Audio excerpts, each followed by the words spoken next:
Hello fellow collectors.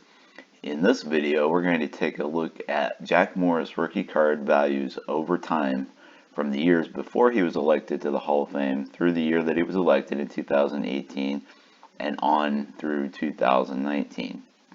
Before we get started, go ahead and subscribe to the channel now if you haven't already so that you don't miss more videos like this one about card values and about old-time baseball cards and the players that you grew up watching. To get started, my source for information here are the PSA auction prices realized that psacard.com has at this URL, psacard.com/auction prices, which I'll include in the video description as well. You can go there and look up card value or cards that have been sold at auction with various PSA grades.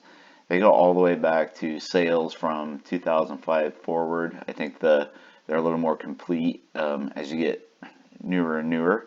But anyway, it's a good way to kind of see what at least the graded cards are going for and kind of compare from year to year. And in terms of Morris, I thought it would be interesting to see how the trends go in relation to his Hall of Fame year. So what I've done is compiled all of the sales for the various grades that he sold in from 3 up through 10. From 2015 through 2019. Before that, there were spottier numbers reported, but we can see I've got 2018 highlighted here because that was the year that the Veterans Committee elected Morris to the Hall of Fame. Here we can see his rookie card from 1978 Topps. So he shares it with Larry Anderson, Tim Jones, Mickey Mailer, and Jack Morris. He shares it with himself, of course. So what I've done is taken the average sales price for the auction prices reported to PSA for their graded cards, and here they are in the columns over here. So in 2015 we can see that a 7 sold for about $9, a 10 for about $500, and we can move on through 2016, 2017, and 2018. You might expect there to be a bump up in prices as Morris got closer to Hall of Fame election.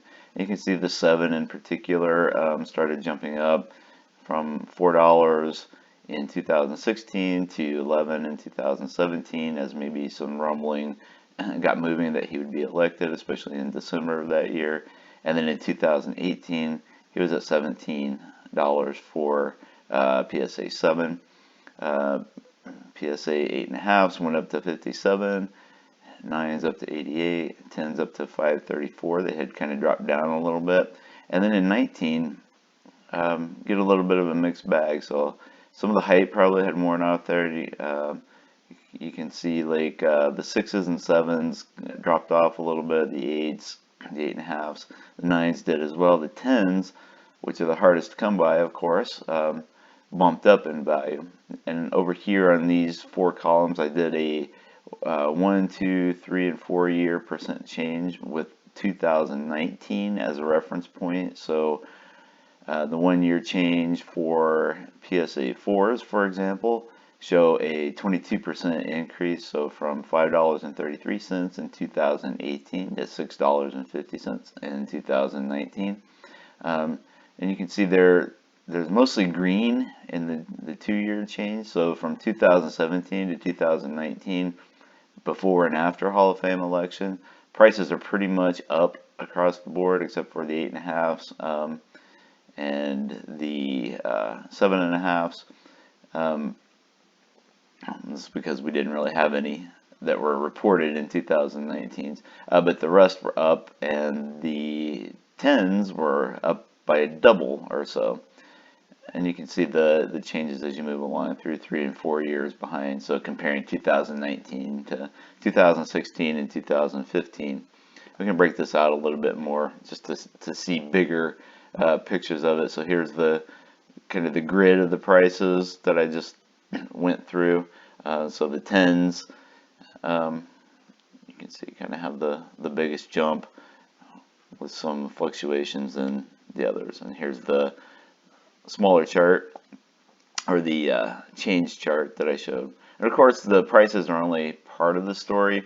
The other part is how many of each card were shown. Well, before we do that, um, I show this graphically too. I took the tens out of this guy because the values were so high, relatively speaking, that um, anything below 10 kind of got washed out. But here we can see the general trend of values peaking and then kind of sliding back down in 2019, a year after the election. So a little bit of the hype cycle going on there for Morris.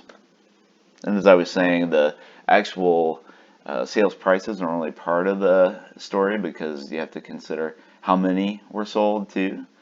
So this chart or this graph, sorry, this chart shows the number of cards sold per year and then the changes in those numbers. So I'll blow those up a little bit. So in 2017, things were starting to get a little spicy on the Jack Morris market, and actually there were more of most grades sold in 2017 than there were in 2018, the year where he was elected. And again, that's probably has something to do with the rumblings around December of 2017 that Morris would indeed gain election to the Hall of Fame. And then in 2019, there were more of most grades sold than in the other years. And 16 and 15 had fewer grades reported, or fewer sales reported in general. And you can see this in the 1 year, 2 year, 3 year, 4 year trends. So the 1 year again is 2019 compared to 2018, and then to 17, 16, and 15. So in 2019, there were more sold just about across the board than in 2018, and kind of a mixed bag compared to 2017. Definitely more than in 16 and 15. And then here we have a graphical representation of that with the number of cards sold per grade per year, and you can see it generally trends upward with a slight dip in 2018. Maybe the hype got people in December of 2017, and then once he was a Hall of Famer, it looks like there was a little more action on his cards. So I hope you enjoyed this video. If you want to see more like this, subscribe to our channel. And I thank you for watching. And if you did like it, please like the video. And as always, you can find us online at waxpackgods.com.